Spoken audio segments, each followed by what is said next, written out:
Olá, vamos seguir. Estamos lendo o capítulo 12. Uma visita, de Keptai Lucano aos doentes, escravos doentes. Vamos seguir então.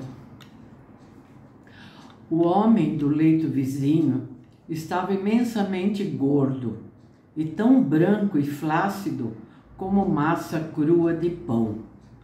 Olhava para Keptai num silêncio ressentido.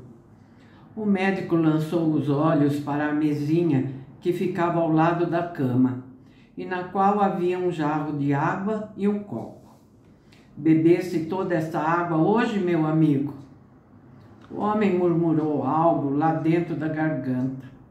Um cheiro de maçãs ou feno flutuava em seu hálito pesado. Há meses eu te avisei para que moderasses teu amor pelas pastelarias, pelos pães, pelo mel, disse Keptai severamente. Eu te disse que tinhas a doença doce e que se não tivesses cuidado, teus próprios músculos e ossos correriam de ti num rio de urina. Mas vejo que não te contentaste com carnes magras e vegetais, coisas que existem com fartura nesta casa, que é uma casa pronta a alimentar suficientemente os escravos. Se não controlares teu apetite de porco, morrerás muito depressa, em convulsões. A escolha te cabe, trata de fazê-la. Voltou-se para Lucano e deu-lhe uma rápida explicação sobre a doença. O homem é sempre sua própria doença, disse ele. O que sofre da doença doce, quando a urina é sacarina, quase sempre é um temperamento autoindulgente, que tem origem numa recusa egoística de cuidar de outros e a não ser dele próprio. Eu vou ler de novo a frase porque eu mesma não entendi.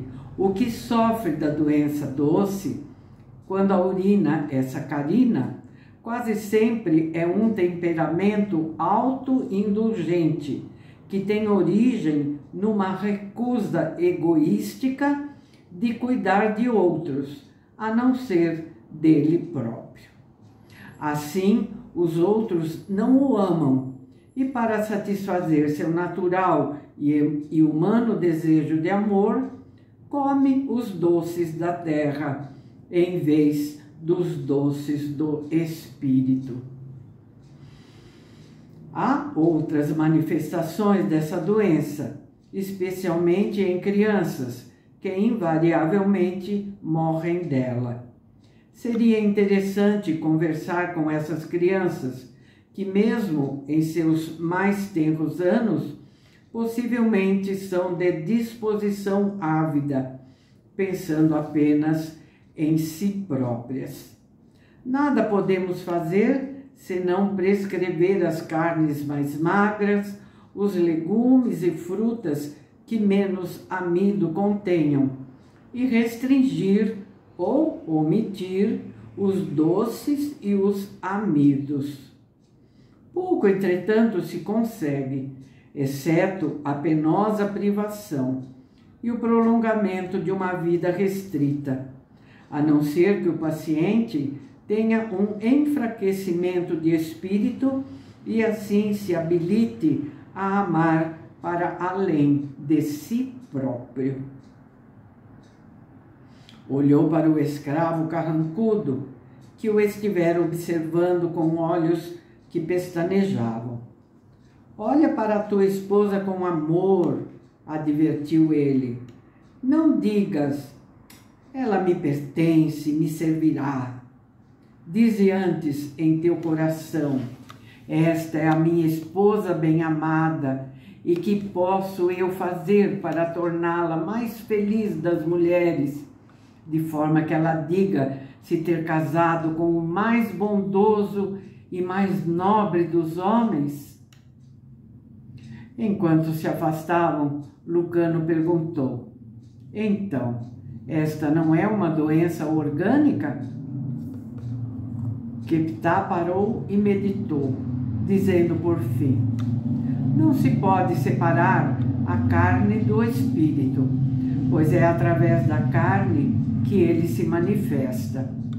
Está cogitando em como certas pessoas contraem doenças e contagiam-se em epidemias, e outras não. Hipócrates falou da imunidade natural nos que escapavam.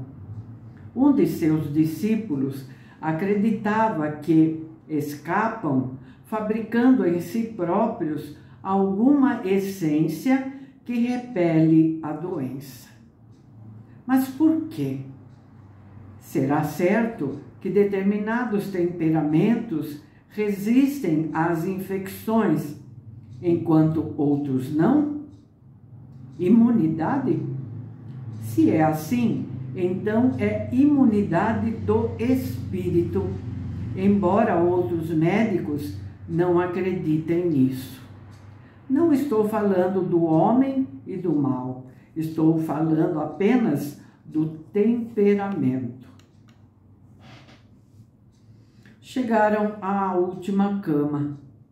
Ali estava um jovem com febre, a perna direita contraída, de maneira que os músculos avultavam nela como protuberâncias.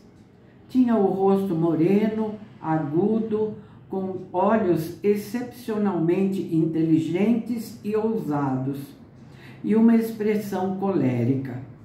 Keptá olhou para um dos escravos atendentes. Eu disse que esta perna precisava estar constantemente enfaixada em compressas quentes de lã, dia e noite, tão quentes quanto ele pudesse suportá-las. Não me venhas com desculpas. Irritado, ergueu a mão e deu uma bofetada no rosto do escravo. Não temos aqui senão homens e mulheres que procuram apenas seus próprios prazeres e satisfações? Vamos! Olhou para o jovem que estava na cama e disse a Lucano: aqui está um jovem de natureza altaneira, orgulhosa e inconsiderada, superocupada com o seu amor próprio e arrogante. Despreza a ignorância e a estupidez. Sua mente é como a lâmina delgada de uma faca muito bem afiada. Odeia seu próximo, que raramente tem a inteligência dele. Não tem paciência nem bondade. Ensinei-lhe a ler e escrever e ele tem acesso à minha própria biblioteca, onde entra e sai à vontade. Nunca pensa com o coração, mas só com o cérebro. Descobrirás que os que se parecem com ele são muito suscetíveis a essa doença que aleija. Descobrirás também que os mais estúpidos, mais bovinos, raramente a contraem, mesmo entre as crianças. Diomedes estava sorrindo, um sorriso onde se misturavam o orgulho e o mau humor. Obrigado, Senhor, por tuas palavras sobre o meu intelecto, disse ele.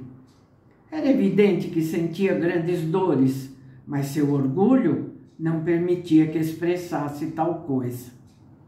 Não te estou lisonjeando, disse Keptá.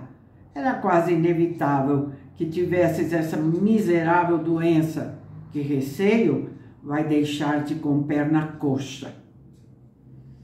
Importo-me pouco com o meu corpo, se puder alimentar minha mente, disse Diomedes. Keptá olhou para Lucano.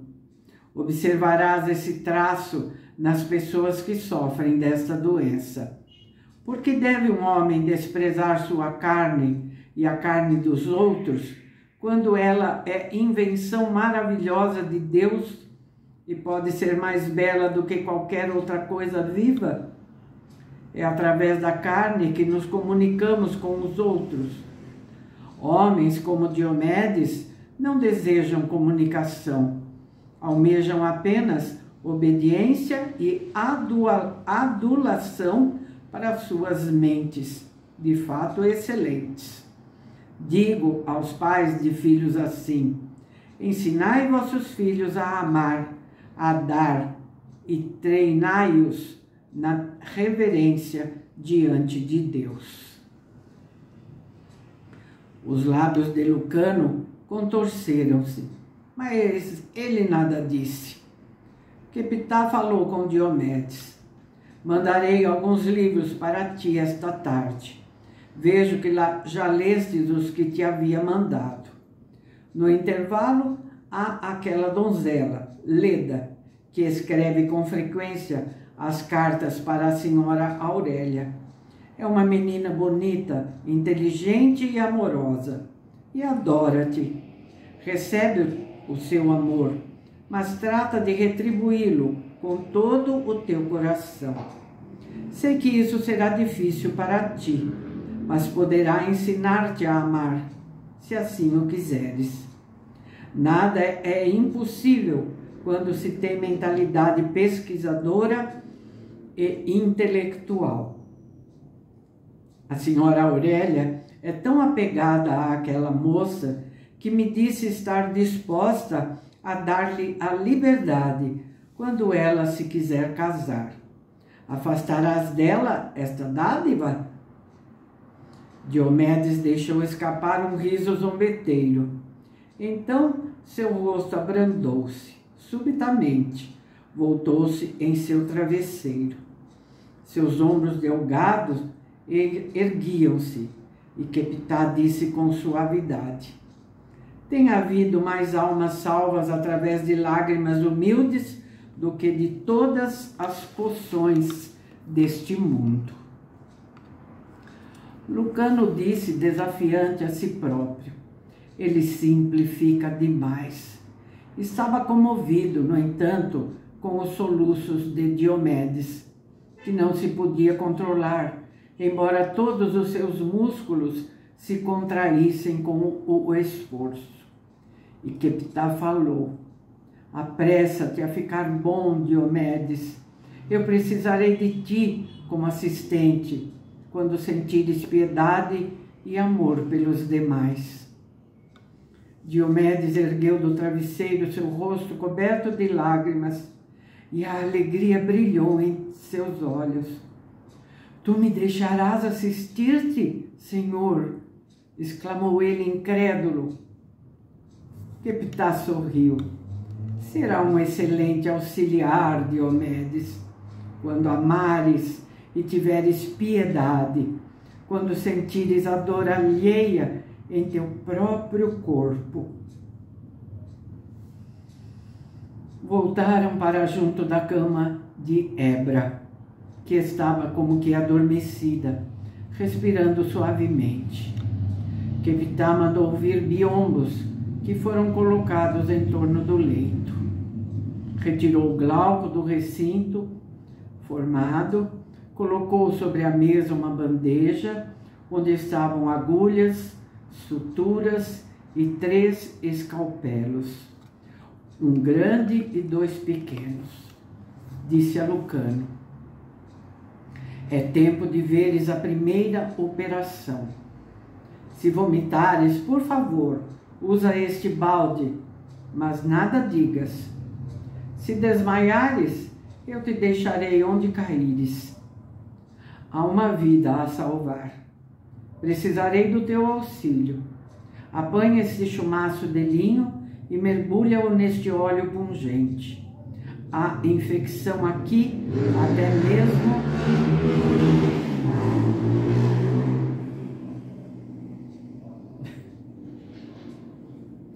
Há infecção aqui, até mesmo no ar. Lucano começou a tremer, mas obedeceu às ordens, silenciosamente. Olhou para a moça anestesiada pela droga e que se mostrava doce em seu sono profundo. sentiu-se repleto de apaixonada piedade. Por que um Deus qualquer deveria afligir aquela criança que só queria filhos, o amor de seu marido e uma vida tranquila? Oh, tu que fazes essas perversidades aos homens, eu te desprezo, pensou ele. Mesmo o mais baixo dos homens não mostraria maior comiseração? Queptá expôs o ventre reluzente e tenso de Hebra. Apalpou-o com cuidado. Depois, com golpes firmes do escalpelo, como quem desenha um cuidadoso diagrama, correu a lâmina sobre a carne branca. Sua passagem foi seguida por uma lista vermelha, que se alargou e abriu, como boca faminta. Lucano teve náuseas, mas ficou olhando. Agora os músculos vermelhos e brilhantes estavam expostos, recortados de veias que pulsavam.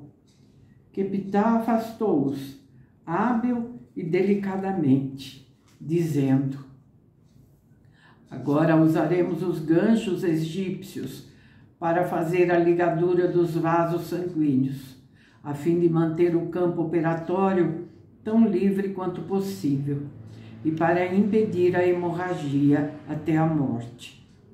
Observe estes vasos e as pulsações do coração que os fazem latejar. Não é tudo perfeito? Quem pode olhar para isso e não reverenciar Deus em seu coração? Ele desenhou o homem tão maravilhosamente quanto desenhou o Sol e seus planetas. Ah, cuidado! Usa esses pequenos chumaços de linho para manter a ferida aberta. Não deixes que teus dedos toquem qualquer parte da ferida, pois há veneno em teus dedos e no ar. Os egípcios sabiam isso há muitas centenas de anos, mas os gregos e romanos zombam de tal coisa, dizendo: onde está o veneno? Nós não vemos. Há milhões de coisas no universo que os homens não podem ver, e apesar disso, elas existem. Hebra começou a gemer, a falar incoerentemente. É a sua carne assaltada que fala, disse Queptá. O espírito também está protestando contra a ignomínia de sua passividade sob a droga. Há quem diga que as drogas submetem o espírito. Não é assim. Ela sente dor? Com certeza. Mas quando acordar, não se lembrará do que sofreu. Dirá: eu fui uma das que dormiram através da tempestade. Lucano, cheio de piedade pela moça, disse-lhe bem no fundo de sua alma, silenciosamente: repousa, suporta, tem coragem. Nós te salvaremos, criança querida. Dirigiu a força intelectual de sua mente para ela, a fim de tranquilizá-la. Talvez fosse apenas a droga que tomara e o vinho entorpecedor. Mas imediatamente a jovem suspirou e relaxou a tensão. Os músculos contraídos suavizaram-se. Os intestinos cinza-róseos e lustrosos estavam agora expostos. Ali estavam, em suas convulsões, massa e mais massa escorregadia. Palpitavam, torcendo-se um pouco.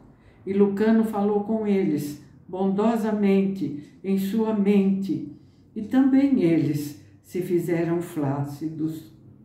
Com o mais delicado dos cuidados, Queptá afastou-os para um dos lados, e como mal que brotasse, uma bolha imensa e opalescente subiu de sob eles, empurrando-os desapiedadamente. Uma bolha enevoada e lustrosa, fervilhante de corrupção e desenhos movimentados e de sangue. Ficou a mover-se sem parar, sobre os intestinos. Estava ligada embaixo por uma corda de cor mais acentuada do que ela própria. Este é o momento vital, disse Keptá, trabalhando com mãos seguras. Agora observaremos cuidadosamente o ovário.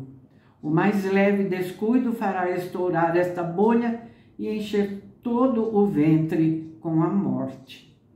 Expôs o ovário de um amarelo esbranquiçado. Ah, está de boa saúde, afinal vamos salvá-los. Estás preocupado demais. Usa mais chumaços, segura a carne com firmeza, separando-a. Imediatamente a cena obscureceu-se e crepitou diante dos olhos de Lucano. O cheiro de sangue quase o abateu. Suas pernas tremeram violentamente e houve uma grande náusea seca em seu estômago. Disse consigo mesmo: se eu falhar, se eu desmaiar, quem a ajudará? Olhou para a bolha perversa e inquieta e forçou sua repulsa natural e humana a acalmar-se. Tentou observar as camadas de gordura sobre o peritônio, amareladas e úmidas como gordura de carneiro. Apertou os chumaços mais fortemente contra a boca bocejante da ferida e seus músculos fizeram-se tensos enquanto ele suava. Keptá estava amarrando corretamente a corda da bolha em várias alturas, apertando bem o fio. A corrupção opalescente tornou-se leitosa, obscurecendo-se, e os riscos de sangue se acentuaram. Então, com um movimento lento do escalpelo, Keptá cortou a corda. A bolha aquietou-se sobre os intestinos. Com o maior dos cuidados e vagarosamente, Keptá ergueu-a de sua posição e deixou-a cair na bandeja. Os olhos de Lucano nadavam e gotas de suor pingavam de seu rosto. Observa como vou costurar estas camadas agora, tão corretamente como uma costureira, disse o médico. Nenhum só erro deve ser cometido nas suturas. Empregou um desenho em zigue-zague, usando linha clara, que explicou ser corda de tripa. Com o tempo, o corpo a absorverá. As ligações estarão mais firmes do que antes. Alguns médicos usam fio de linho, que o corpo não absorve e que mais tarde causa problemas. A bolha perversa mostrava-se tão grande quanto um recém-nascido que se tivesse encolhido na bandeja. Com infinitos cuidados, o médico juntou uma por uma as camadas do ventre e costurou-as com firmeza. A gordura é difícil. Às vezes, separa-se da linha ou dilacera-se. Aqui, pronto. E agora a pele, que é muito dura. Usaremos fio de linho, que dentro de uma semana retiraremos. O ventre se havia tornado milagrosamente achatado. A moça gemia e tornava a gemer, procurando respirar em soluços desesperados. Ela está acordando, disse Keptá. Amarrou o último e hábil nó. Mergulhou um pano em água quente, torceu-o e colocou-o sobre o coração da moça. Depois, mergulhou outro pano e envolveu-lhe com ele os pés, pondo ainda outro sobre seus pulsos. Curvou a cabeça e apertou-a contra o coração da doente. Rápido, mais forte. Ela não terá choque, que é muito temeroso. Usa o balde junto da boca e segura-lhe a cabeça. Enrolou largas tiras de pano no corpo dela, como se fossem sudários. Recuou e contemplou a jovem com satisfação. Estava muito calmo. Relanceou os olhos para Lucano e viu que a túnica do rapaz estava molhada e pingando. Riu suavemente. Suportaste tudo muito bem. Eu te felicito. Bebe este vinho o mais depressa possível. Posso mesmo dizer que estou orgulhoso de ti. A moça abriu os olhos enevoados. Keptá debruçou-se sobre ela. Está tudo terminado, minha pequena. Estás muito bem. A moça gemeu, começou a chorar. E Keptá pisou mais folhas picantes e levou-lhe a poção à boca, dando-lhe água depois. Ela engoliu fracamente. Estava pálida como a morte. Dorme, disse ele. O sono cura mais doenças do que a arte de qualquer médico. Fez um movimento de cabeça para Lucano. Reparei com prazer que mantiveste bem os chumaços restringentes. Agora limparás essa confusão e virás visitá-la dentro de algumas horas. Glauco, murmurou a moça. Keptá afastou o biombo e chamou o marido, que veio mais rápido do que o vento. Ajoelhou-se ao lado da esposa e encostou o rosto no dela, soluçando. É mais duro para o marido, observou Keptá disfarçadamente. Deixou a Lucano o sujo e repulsivo trabalho de remover todos os sinais da operação. As mãos do moço moviam-se fracamente e com repugnância. Lavou os escalpelos, colocou-os de novo na bandeja.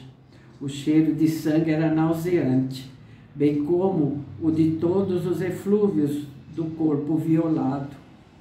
Por que não poderia um escravo ter feito aquele trabalho? Sentia-se irritado.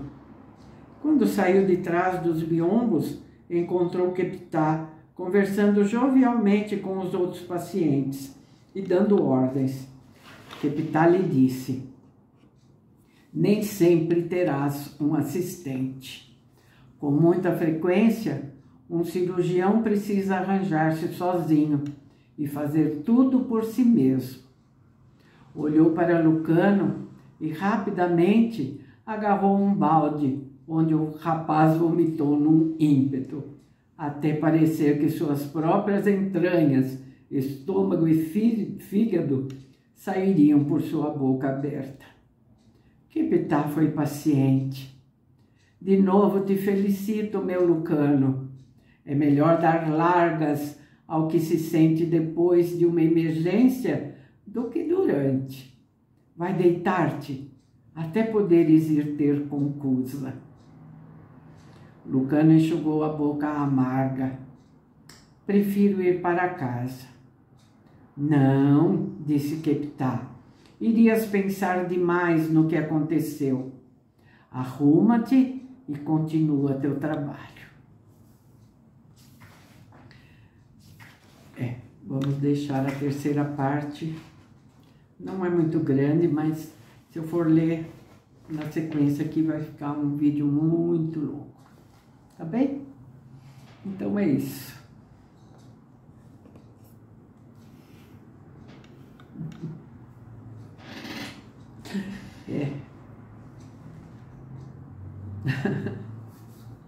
Muito bom.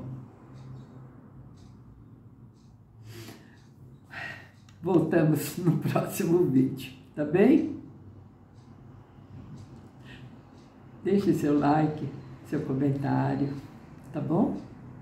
Conte para as pessoas que temos aqui muitos livros que as pessoas podem ouvir, tá bom?